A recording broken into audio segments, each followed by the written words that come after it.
இந்த பார்சல் எங்கே வந்து பார்த்தீங்கன்னு சொன்னால் லண்டனில் ஒரு அக்கா தான் கேட்டுருக்கா. வாங்க அந்த அக்கா என்னென்ன பொருள் கேட்டான்னு சொல்லி ஒன்றா பார்ப்போம். ரொம்ப பொருட்கள் எல்லாம் கேட்டிருக்கிறா. இந்த வேறு பத்தியத்தூள் கேட்டிருக்கிறா. மற்ற குரக்கன்மா வந்து 4 கிலோ அளவில் கேட்டிருக்கிறா. கறித்தூள் வந்து 2 கிலோ அளவில், உளுத்தம்மா வந்து 3 கிலோ. மற்ற இது வந்து பனங்கட்டியல்ப்பா வந்து வேறு இந்த கருப்பள்ளியில் அடித்தது.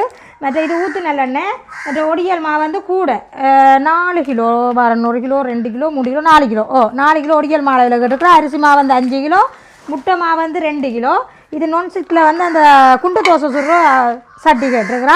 எல்லாமே எடுத்து ஆயத்தப்படுத்தி வச்சுருக்கிறோம். இதே மாதிரி பொருட்கள் உங்களுக்கு இந்த வேண்டி நீங்கள் நினைச்சிங்கன்னு சொன்னால் நாங்கள் போடுற வாட்ஸ்அப் நம்பருக்கு தொடர்பு கொள்ளுங்க. ஓகே, இனிமேல் போய் நாங்கள் என்ன சாப்பாடு பார்த்துருவோம். வணக்கம் உறவுகளே, நான் உங்கள் தர்மினி. நாங்கள் நல்ல சுகமாக இருக்கிறோம், நீங்கள் நல்ல சுகமாக இருக்க வேணும்னு சொல்லிக்கொண்டு இன்றைக்கு வந்து என்ன சாப்பாடு செய்து காட்ட போகிறோம்னு சொன்னால் நல்ல ஒரு பச்சரிசி சோறும் அதோட வந்து வெண்டிக்காய் நல்ல ஒரு பிரட்டல் கறின்னு சொல்லலாம். ஒரு வித்தியாசமான முறையில் தான் இன்றைய சமைக்க போகிறேன். அடுத்தது வந்து பச்சை கடலையில் பருப்பு ஒன்று போட்டு செய்ய போகிறேன். மற்றது வந்து பீட்ரூட்டில் வந்து ஒரு நல்ல ஒரு சம்பல் ஒன்று செய்ய போகிறேன். இப்போ வாங்க இந்த சமையலை எப்படி செய்யலாம்னு பார்க்கலாம். அதுக்கு முன்னாடி யாராவது எங்களை வீடியோக்குள்ளே புதுசாக வாரீங்கன்னு சொன்னால் மறக்காமல் சப்ஸ்கிரைப் பண்ணுங்க. அது ஒரு வகையில் எங்களுக்கு சப்போர்ட்டாக இருக்குமென்னு சொல்லிக்கொண்டு வாங்க வீடியோக்குள்ளே போகலாம்.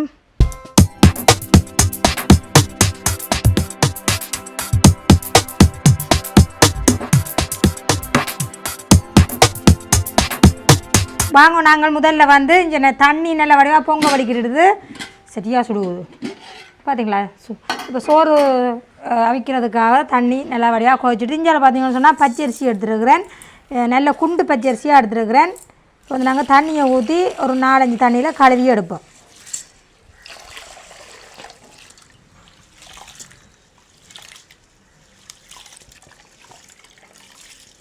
பார்த்தீங்களா, நல்ல சிவப்பு சேரல் பச்சை அரிசி.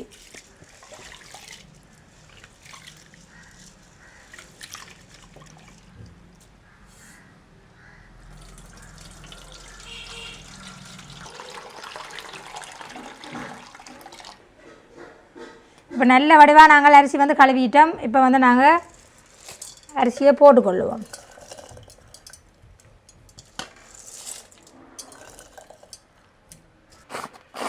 இப்போ வந்து எங்களுக்கு இந்த தண்ணியெல்லாம் வடிவாக கொதிச்சு தான் இருக்குது. நம்ம வந்து இன்னும் கொதித்து எங்களுக்கு அவிஞ்சு வரட்டுக்கும் கொஞ்சமாக உப்பு சேர்ப்போம்.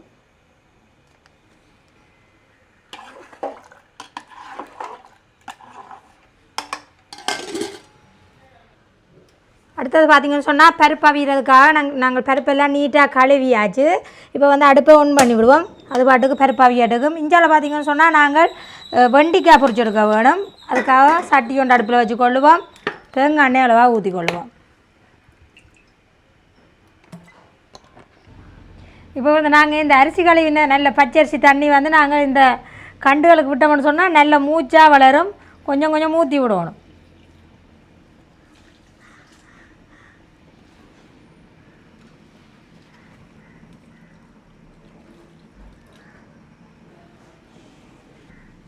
இப்போ எங்களுக்கு எண்ணெய் கொதிச்சுட்டு நாங்கள் வெண்டிக்காயை போட்டுக்கொள்வோம். வெண்டிக்காய் வந்து இப்படி நீட்டு ஷேப்பில் கட் பண்ணிக்கிடுங்கோ.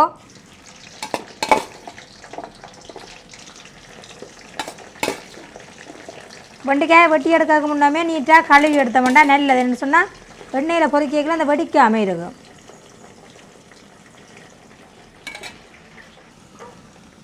பருப்பில் பாறை இந்த நிறைய நாங்கள் அள்ளி எடுத்துடணும். இப்போ வந்து நாங்கள் நிறைய அள்ளினா பிறகு கொஞ்சமாக வெங்காயம், பச்சை மிளகாய், மற்ற உள்ளி வந்து நீங்கள் இடிச்சும் போடலாம், இப்படி வெட்டியும் போடலாம். இப்போ எங்களுக்கு வெண்டிக்காய் வந்து பொரிஞ்சது காணும். நாங்கள் இதை எடுத்துடுவோம். இந்த பதத்தில் எடுத்துக்கொள்ளுங்க.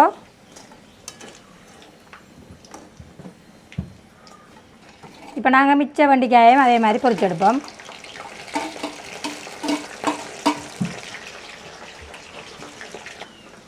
இஞ்சால் பார்த்தீங்கன்னு சொன்னால் எங்களுக்கு இந்த பருப்பும் எங்களுக்கு அவிஞ்சு ஒன்று இருக்குது. இன்னும் கொஞ்சம் பருப்பு அவிய நாங்கள் பச்சை கடலை சேர்ப்போம். என்னென்னு சொன்னால் பச்சை கடலை ஏற்கனவே அவிச்சு வச்சுருக்கோம். இங்கே பார்த்தீங்களா.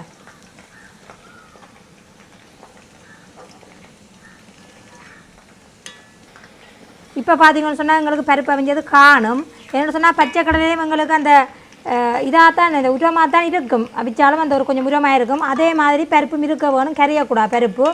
இப்போ வந்து நாங்கள் பச்சை கடலையை இதோடு சேர்த்துருவோம். அப்படியே பிரட்டி போட்டு நாங்கள் தேவையான அளவு உப்பு சேர்ப்போம். உப்பு வந்து அளவாக சேர்க்கிறேன். மஞ்சள் தூள் வந்து அளவாக சேர்த்துக்கொள்ளுவோம். உங்களுக்கு விருப்பம் இல்லைன்னா நீங்கள் போட விடலாம். கொஞ்சமாக கப்பிப்பால் சேர்ப்போம். இப்படியே கலந்து விடுவோம். ஒருக்கா கொதிச்சு வர நாங்கள் கட்டிப்பால் சேர்த்துக்கொள்ளுவோம்.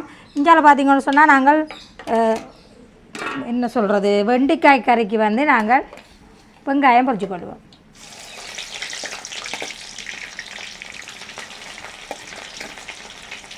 அதோட உள்ளியும் சேர்க்கிறேன்.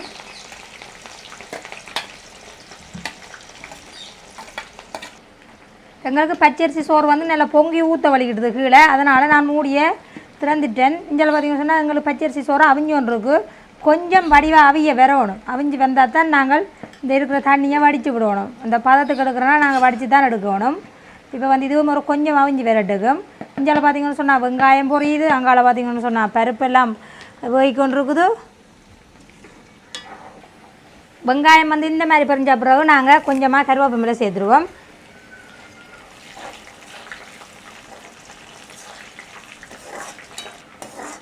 வெங்காயம் எங்களுக்கு பொரிஞ்சது காணும் பாருங்க. கருவேப்பிலையே நல்ல வடிவாக பொரிஞ்சு வந்துடுது. இந்த வெண்டைக்காயோடையே நாங்கள் இந்த வெங்காயத்தை அள்ளி எடுப்போம்.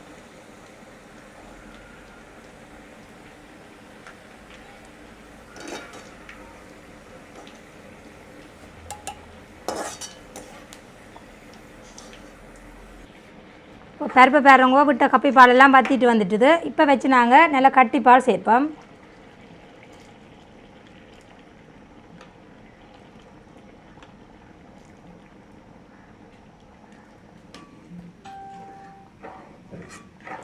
இப்படியே கொதிக்க நாங்கள் ரக்கி எடுப்போம்.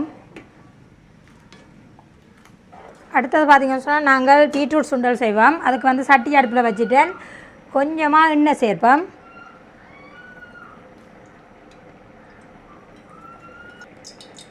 கொஞ்சமாக கடுகு சேர்ப்போம். அதோட கொஞ்சமாக பெருஞ்சீரகம் சேர்ப்போம். அதோடையே நான் வெங்காயத்தை சேர்க்க போகிறேன். சின்ன சின்னனா வெங்காயம் கட் பண்ணி வச்சுருக்கேன். இது கொஞ்சம் பொரிஞ்சு வரட்டும்.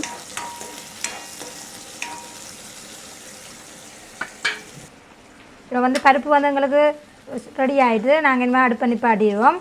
அதோட வந்து தாளிதம் கொஞ்சம் சேர்ப்போம்.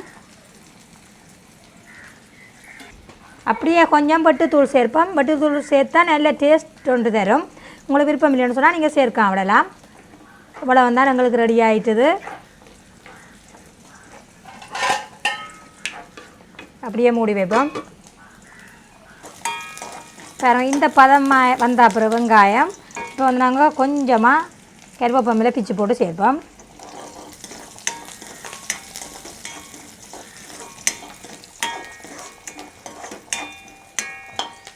பாருங்கள் இந்த மாதிரி வெங்காயம் போயினதுக்கு பிறகு நாங்கள் பீட்ரூட் சேர்ப்போம். பீட்ரூட் வந்து நாங்கள் அந்த கிரேப்பரால் சுரண்டி வச்சுருக்கிறேன். இந்த மாதிரி சுரண்டி என்று நாங்கள் சொல்லுவோம், நாங்கள் சீவி எண்ணு சொல்லுவோம். இப்படி சீவி வச்சுருக்கிறோம். அதை சேர்த்தாச்சு. இப்போ வந்து நாங்கள் இந்த மாதிரி பிரட்டி விடுவோம். அதுக்குள்ளே தம்பி வந்து இங்கே சிரிப்பு காட்டி கொண்டு, அதனால் எனக்கு கதையெல்லாம் மாறி மாறி வந்து கொண்டே இருக்குது. இந்த மாதிரி பிரட்டிட்டு நாங்கள் இந்த பீட்ரூட்டை வந்து சில பேர் இப்படி சுரண்டி எடுத்ததுக்கு பிறகு வர அந்த நீரை வந்து நாங்கள் ஊற்றக்கூடாது. அப்படியே தான் எடுக்கும். ஏன்னா அதில் இருக்கிற சத்தெல்லாம் போயிடும். அதனால் அப்படியே போட்டு சுண்டி கொள்ளுங்க. அதோட வந்து தேவையான அளவு உப்பு சேர்ப்போம்.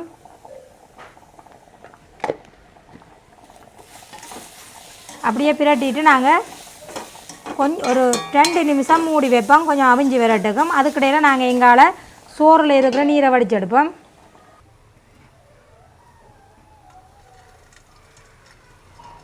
பார்த்தீங்களா, அந்த நல்லா தடிச்சு வந்துடுது தண்ணி.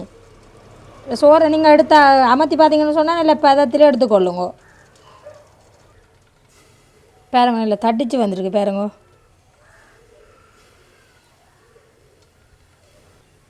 இந்த தண்ணியை வந்து நாங்கள் ஊற்றாமலே இதை குடிச்சு கொள்ளலாம். அவ்வளவு சத்து இருக்குது இதில். கண்டிப்பாக ஊற்றி போடாதீங்க. இதை வந்து நீங்கள் 2 சோறு 2 தேங்காய்ப்பு ஒரு சொட்டு உப்பு போட்டு நீங்கள் குடிச்சிங்கன்னு சொன்னால் உடம்புக்கும் நல்ல அவ்வளவும் சத்து தான். இப்படி குடிச்சு கொள்ளுங்க. இப்போ பார்த்தீங்கன்னு சொன்னால் சோறு நல்ல வடித்து எடுத்துட்டோம். இந்த பதத்தில் இருக்குது. இந்த ஆறை பாருங்க, அந்த தெண்டை வாழில் இந்த உறுதி கொண்டு வரும். அந்த ஒரு சோறாக வரும். ஆனால் இது வந்து ஒரு சோறா வாரது வந்து டேஸ்ட் இல்லை, அந்த குழஞ்சிருந்தால் தான் டேஸ்ட்டாக இருக்கும். இந்த மாதிரி நல்ல பருவத்தில் நாங்கள் வடித்து எடுத்துட்டோம். இப்போ வந்து இதை நாங்கள் ஒரு பக்கமாக அப்படியே மூடி வைப்போம், கொஞ்சம் இறுகி விரட்டுக்கும். இல்லைன்னு சொன்னால் மெல்லிய அடுப்பில் நீங்கள் வைக்கலாம். இப்போ இஞ்சால பார்த்தீங்கன்னு சொன்னால் எங்களுக்கு சுண்டல் வந்து ரெடி ஆகி கொண்டிருக்குது.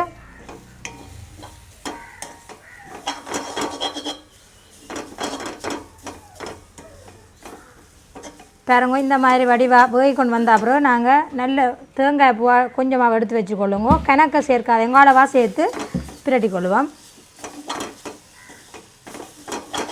இதுக்குள்ள வந்து நீங்கள் நான் செத்தல் மிளகாய் போடையில் சில பேர் செத்தல் மிளகாய் சேர்ப்பினா, நான் வந்து கட்டர் தூள் தான் கொஞ்சம் சேர்க்க போகிறேன் உரைப்புக்காக.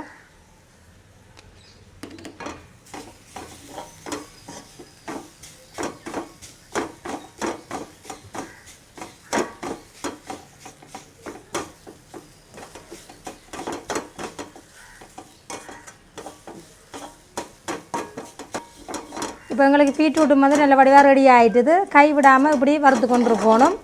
பாருங்க சட்டியில் வந்து அடியே பிடிக்கல. இனிமேல் நாங்கள் பீட்ரூட்டையும் ராக்கி வைப்போம்.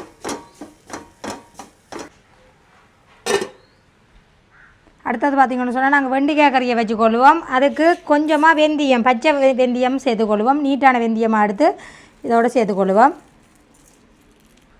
அதோடு வந்து கப்பிப்பாலில் வந்து நான் புளி ஊற வச்சு நான் புளியை வந்து கரைச்சி ஊற்றிக்கொள்வோம்.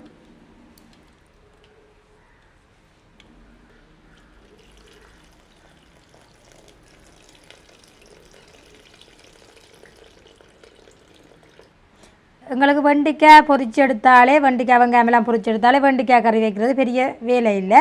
இப்போ வந்து நாங்கள் புளியெல்லாம் விட்டுட்டோம் கரைச்சி. தேவையான அளவு உப்பு சேர்ப்போம்.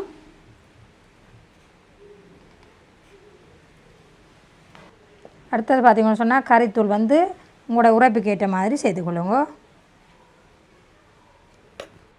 இப்படியே நாங்கள் அடுப்பில் வச்சு கொதிக்க வைப்போம். இது வந்து கொஞ்சம் கொதித்து வர நாங்கள் கட்டிப்பால் விடுவோம், அப்படியே கலந்து விடுவோம்.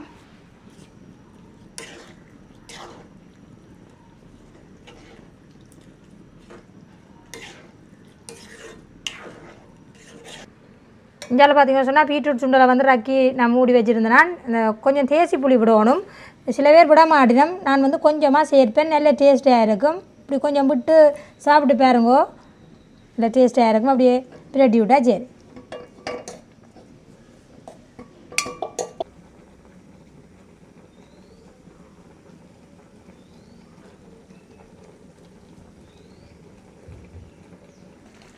பாருங்க இப்படி இந்த மாதிரி நல்ல வடிவாக கொதித்து நல்ல வடிவாக பாலெல்லாம் பற்றி கொண்டு வந்த பிறகு நாங்கள் கட்டிப்பால் சேர்த்துக்கொள்வோம். கட்டிப்பால் வந்து நான் கொஞ்சம் கூடுதலாக தான் போடுறேன், டேஸ்ட்டாக இருக்கும்.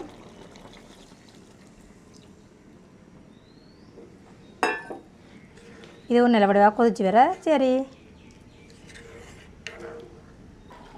பாருங்க குழம்பெல்லாம் நல்ல வடிவாக தடித்து கொண்டு வந்துட்டு இனிமேல் வந்து நாங்கள் அடுப்பை நிப்பாட்டலாம். நல்ல வடிவாக வந்துட்டு பாருங்க. நல்ல இந்த வெண்டிக்காய்ன்ற பேரே எனக்கு வராதான். இந்த கறி ஆமலுக்கெல்லாம் நீட்டாக வந்துட்டு இப்போ வந்து நாங்கள் அடுப்பை நிப்பாட்டுவோம். நிப்பாட்டிட்டு இஞ்சால பார்த்திங்கன்னு சொன்னால் பச்சரிசி சோறு எல்லாம் எங்களுக்கு இங்கே ஒரு பாத்திரத்தில் போட்டு சுடு ஆற வச்சு கிடக்குங்க பாருங்க. இப்போ வந்து நாங்கள் இப்படி ஒரு கிண்ணம் ஒன்று எடுத்து தலசை கட்டி மாதிரி அடிக்க போகிறேன். ஓகே, அடிச்சுட்டு சாப்பிட்டு பார்ப்போம் இப்படி டேஸ்ட்டாக இருக்கண்டு. வாங்க நாங்கள் இப்படி ஒரு பாத்திரத்தில் தலசை கட்டி அடிப்போம்.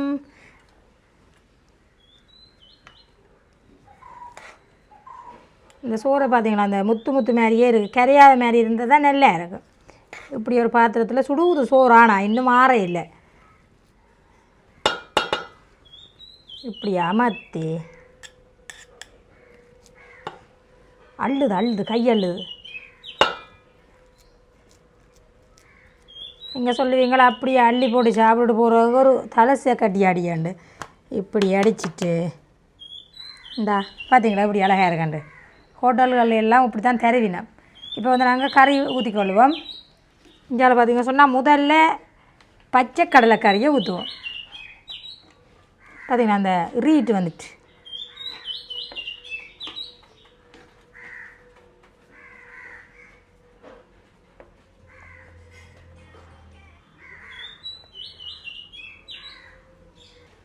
அடுத்தது பார்த்திங்கன்னு சொன்னால் நல்ல வெண்டிக்காய், நல்ல பொரிச்ச கறி.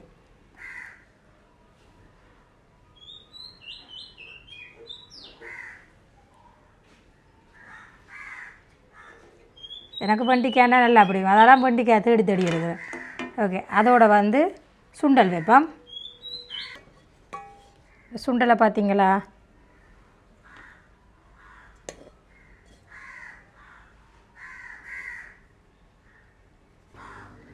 அதோட பப்படம் வைப்போம்.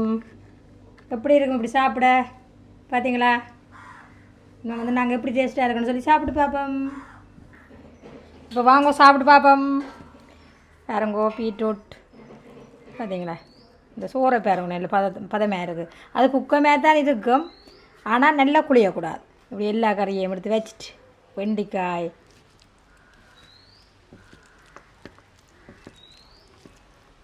அதோட பப்படம் சாப்பிடுவோம்.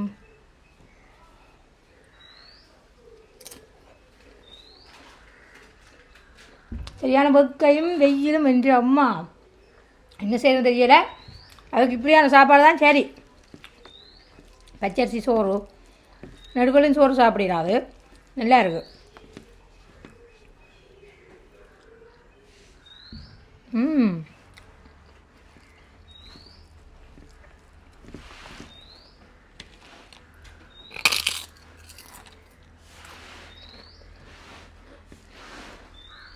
அப்படியே வேத்து ஒழுகுது. நான் என்ன செய்கிறது, இந்த வெயில் அப்படி வெயில். ஓகே, நீங்களும் இப்படி ஒரு சமையலை உண்டை சமைச்சு சாப்பிட்டு பாருங்க. இந்த பருப்புக்குள்ள பச்சை கடலை போடுங்க, நல்லா இருக்கும். ஓகே, நான் வீடியோ முடிச்சு கொள்ள போகிறேன். ஓகே, லைக் பண்ணி ஷேர் பண்ணி சப்போர்ட் பண்ணுங்க. ஒரு இதே மாதிரி நல்ல நல்ல வீடியோவில் சந்திக்கிறேன். பாய் பாய்.